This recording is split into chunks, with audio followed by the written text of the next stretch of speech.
കടലിനടിയിൽ ജീവിക്കുന്നതും എന്നാൽ കടലിനടിയിൽ വെച്ച് ശ്വാസം വലിക്കുവാൻ സാധിക്കാത്തതുമായ കുറച്ച് ജീവികളെ പറ്റി പരിചയപ്പെടാം ഇന്നത്തെ നമ്മുടെ വീഡിയോയിലൂടെ.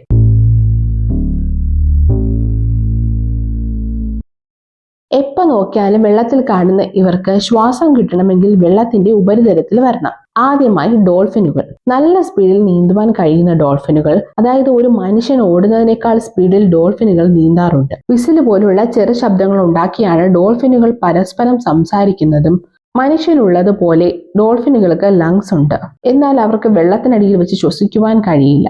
എന്തെന്നാൽ മനുഷ്യനെ പോലെ മൂക്കുകൾ ഇല്ല ഡോൾഫിനുകൾക്ക്. അവയുടെ തലയുടെ മുകളിൽ ഒരു ചെറിയ ഹോളാണ് കാണപ്പെടുന്നത്. ബ്ലോ ഹോൾ എന്നാണ് അതിനെ പറയുന്നത്. ഈ ബ്ലോ ഹോൾ ഉപയോഗിച്ചാണ് ഇവർ വെള്ളത്തിന്റെ ഉപരിതലത്തിൽ വന്ന് ശ്വാസം എടുക്കുന്നത്. വെള്ളത്തിന്റെ മുകളിൽ വന്ന് ശ്വാസമെടുത്ത് തിരിച്ചു പോകുവാൻ ഇവർക്ക് 1 സെക്കൻഡ് തന്നെ മതിയാവും. 10 മിനിറ്റ് വരെ ബ്രീത്ത് ഹോൾഡ് ചെയ്യാൻ ഇവർക്ക് സാധിക്കുന്നു. ഡോൾഫിനുകൾ ഉറങ്ങുന്ന സമയത്ത് പോലും ബ്രെയിനിന്റെ ഒരു ഭാഗം ഉണർന്ന് ശ്വാസം എടുക്കുവാൻ ഇവരെ സഹായിച്ചുകൊണ്ടേയിരിക്കുന്നു. നീലത്തിമിംഗലങ്ങളാണ് അടുത്തത്.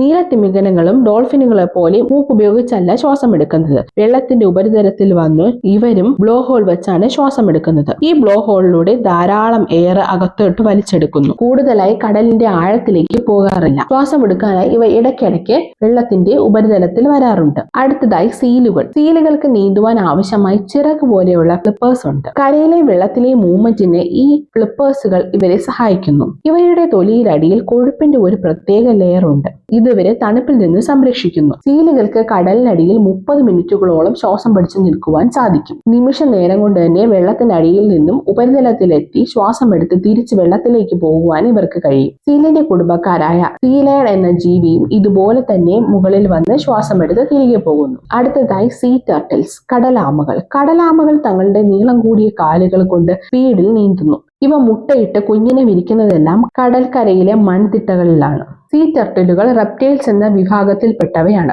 അതിനാൽ ഇവർക്ക് മീനുകളെ പോലെ വെള്ളത്തിനടിയിൽ ശ്വസിക്കാനുള്ള ഗിൽസുകളില്ല. ഇവയും തങ്ങളുടെ മൂക്കുകൾ ഉപയോഗിച്ച് വെള്ളത്തിന്റെ മുകളിൽ വന്ന് ശ്വാസം എടുക്കുന്നു. അടുത്തതായി കടൽ പാമ്പുകൾ. ജീവിതകാലം മുഴുവനും കടലിനടിയിൽ ചിലവഴിക്കുന്ന ജീവിയാണ് കടൽ പാമ്പ്. മീനുകളെ പോലെ നീന്തുവാൻ ഇവർക്ക് ഫിൻസ് ഇല്ല, എങ്കിലും ഇവർ കടലിനടിയിൽ നല്ലപോലെ നീന്താറുണ്ട്. ഇവയുടെ വാലുകൾ പരന്നാണ് ഇരിക്കുന്നത്, അതുകൊണ്ട് ഇവർക്ക് കടലിനടിയിൽ കൂടി സ്പീഡിൽ നീന്തുവാൻ സഹായിക്കുന്നു. ഇവയുടെ മൂക്ക് ഉപയോഗിച്ച് വെള്ളത്തിന്റെ മുകളിൽ വന്ന് ശ്വാസം എടുക്കുന്നു. ഇവ 1 മണിക്കൂർ വരെ ശ്വാസം പിടിച്ച് വെള്ളത്തിനടിയിൽ നീന്തും. കടൽ പശുക്കളും ഇതുപോലെ തന്നെ വെള്ളത്തിന്റെ മുകളിൽ വന്നാണ് ശ്വാസം എടുക്കുന്നത്. വെള്ളത്തിൽ ജീവിക്കുകയും എന്നാൽ ശ്വാസം വലിക്കുവാൻ വെള്ളത്തിന്റെ മുകളിൽ വരികയും ചെയ്യുന്ന കുറച്ച് ജീവികളെ പറ്റി ഇന്ന് നിങ്ങൾക്ക് മനസ്സിലായി എന്ന് ഞാൻ വിചാരിക്കുന്നു. മറ്റൊരു ഉപയോഗപ്പെടുന്ന വീഡിയോയുമായി ഇനി ഒരു ദിവസം കാണുന്നവരെ ബൈ ബൈ.